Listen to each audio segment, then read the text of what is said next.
Before finding God, life can often feel like drifting on an endless sea, searching for direction but constantly being pulled by unpredictable currents.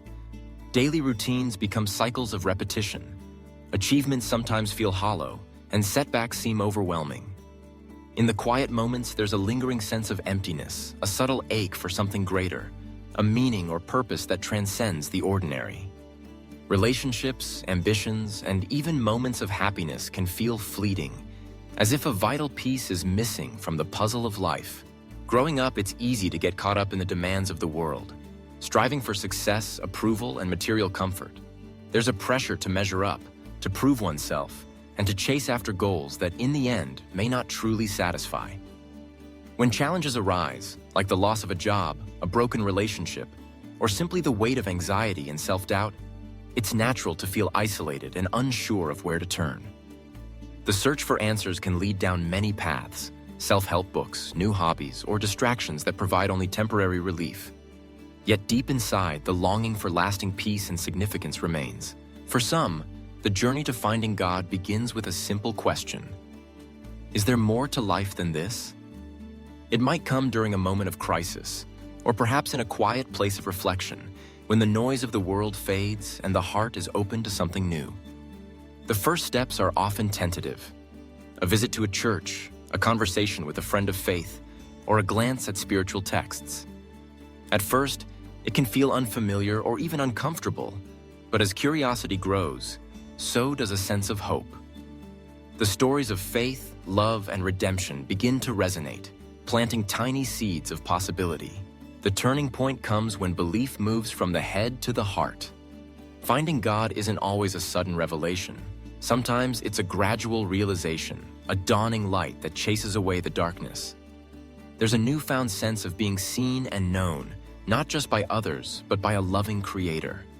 The weight of past mistakes is lifted by forgiveness, and the fear of the unknown is softened by trust. Prayer becomes a source of comfort, a way to connect with something greater than oneself, and faith becomes a steady anchor in the midst of life's storms. After finding God, life doesn't magically become perfect, but everything is viewed through a different lens. Challenges still arise, but they are faced with a deeper resilience, rooted in the conviction that there is a purpose behind every trial. Joy is found not just in achievements, but in simple moments: a sunrise, a kind word, a shared laugh. Relationships are enriched by compassion and grace as the focus shifts from self to others. There is an inner peace that doesn't depend on circumstances, a quiet confidence that whatever happens, one is never truly alone. Purpose takes on new meaning.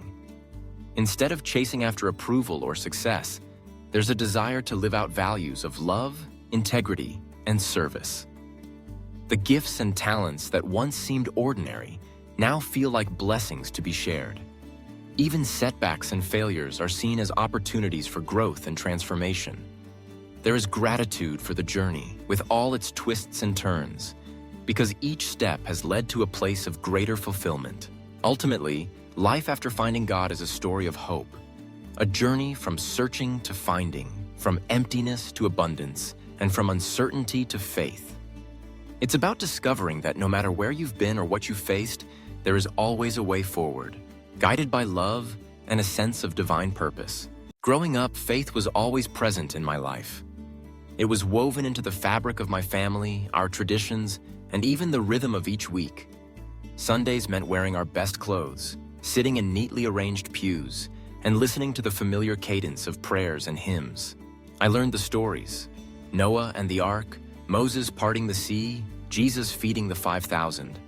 I recited creeds, memorized verses, and mastered the rituals that made up my religious world. On the surface, I believed I was doing everything right. But beneath it all, there was a lingering sense that something was missing. For years, my faith was more about obligation than connection.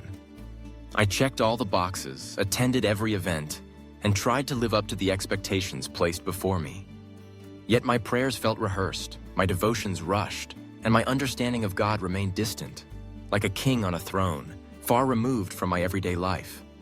I wondered if this was all there was: a set of rules, a list of do's and don'ts, and a hope that I was good enough. The more I tried to perform, the more empty I felt. Everything began to shift when I faced one of the hardest seasons of my life. A series of disappointments left me questioning everything I thought I knew. The certainty I once clung to unraveled, and for the first time, I found myself desperate. Not for answers, but for something real. In my brokenness, I dared to ask, God, are you truly there?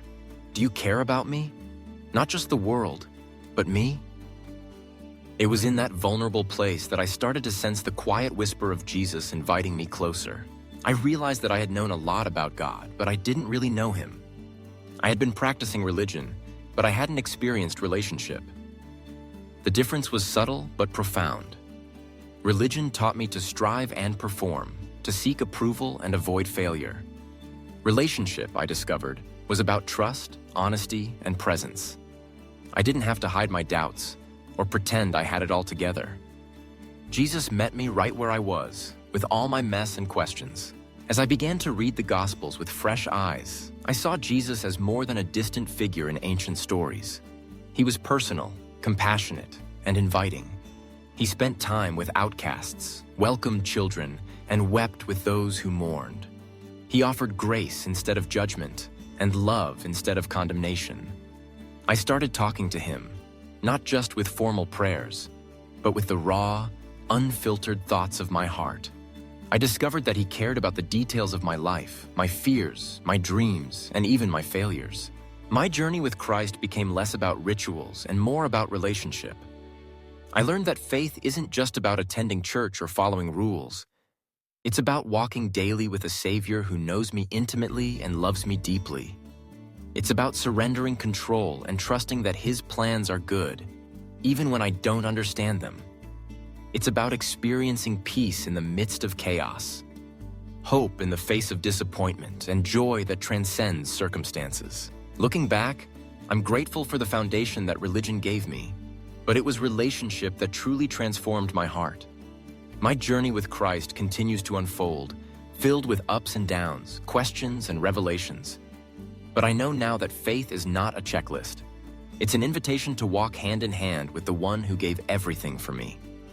And in that, I have found a love and purpose that religion alone could never provide. Leaving everything behind to follow Jesus is a journey that few undertake lightly. It's a decision that often comes after a period of deep searching, internal conflict, and the desire for something more meaningful than what the world can offer. The call to discipleship is not just an ancient narrative, it's a reality that continues to shape lives in profound ways today. In the New Testament, one of the most striking examples is Levi, also known as Matthew. He was a tax collector, a profession widely despised in first-century Palestine. Tax collectors were seen as collaborators with the occupying Roman authorities, often associated with corruption and betrayal by their own communities. But Matthew's life changed in an instant. When Jesus approached him and simply said, "Hey, follow me," Matthew didn't hesitate. He left his tax booth, abandoned his lucrative and secure position, and walked into an entirely new chapter. This act was more than a career change. It was a total realignment of his values, priorities, and identity. This kind of radical transformation isn't confined to biblical times. Even today, people continue to experience life-altering shifts when they choose to follow Jesus. Take, for example, the story of Nicky Cruz. Once a notorious gang member in New York City, Nicky's life was marked by violence, fear, and anger. His gang was his family, and the streets were all he knew. But when he encountered the message of Jesus, something changed inside him. He left his gang, turned away from the violence, and dedicated his life to sharing a message of hope and redemption. Today, Nicky Cruz is known around the world as a preacher who reaches out to those in the darkest places, because he's been there himself. Another powerful modern story comes from Brittany de la Mora. For years, she was one of the most recognizable faces in the adult film industry, starring in over 300 films. She had fame, money, and the kind of attention many people crave, but she also felt empty and trapped. After a life-changing encounter with Jesus, Brittany made the courageous decision to leave her old life behind. Now she helps others break free from similar circumstances, using her own story as proof that anyone can find forgiveness, purpose, and a fresh start. What happens when someone leaves everything to follow Jesus? The answer isn't always easy or glamorous. There are sacrifices. Sometimes friendships fade, careers end, or family members don't understand. The comfort and predictability of the old life give way to uncertainty, and at times, hardship. But in place of what's lost, something new begins to grow. A sense of peace, a deeper purpose, and a connection to something greater than oneself. For many, following Jesus means embracing a higher calling. It's about trading temporary satisfaction for lasting fulfillment. It's about stepping out of the shadows of shame, regret, or fear and into the light of hope and transformation. People who make this choice often talk about experiencing a freedom they never thought possible. A freedom from the need to prove themselves, from the weight of past mistakes, and from the pressure to conform to the world's standards. The stories of Matthew, Nikki Cruz, Brittany De La Mora, and countless others show that Jesus' call to follow me still echoes today. It's a call that challenges us to let go of what we think we need, to surrender what holds us back, and to trust that what lies ahead is worth the cost. In the end, those who respond find that they haven't lost everything. They've gained so much more. Their lives become testimonies to the enduring power of faith, the possibility of change, and the hope that with Jesus, anyone can start anew.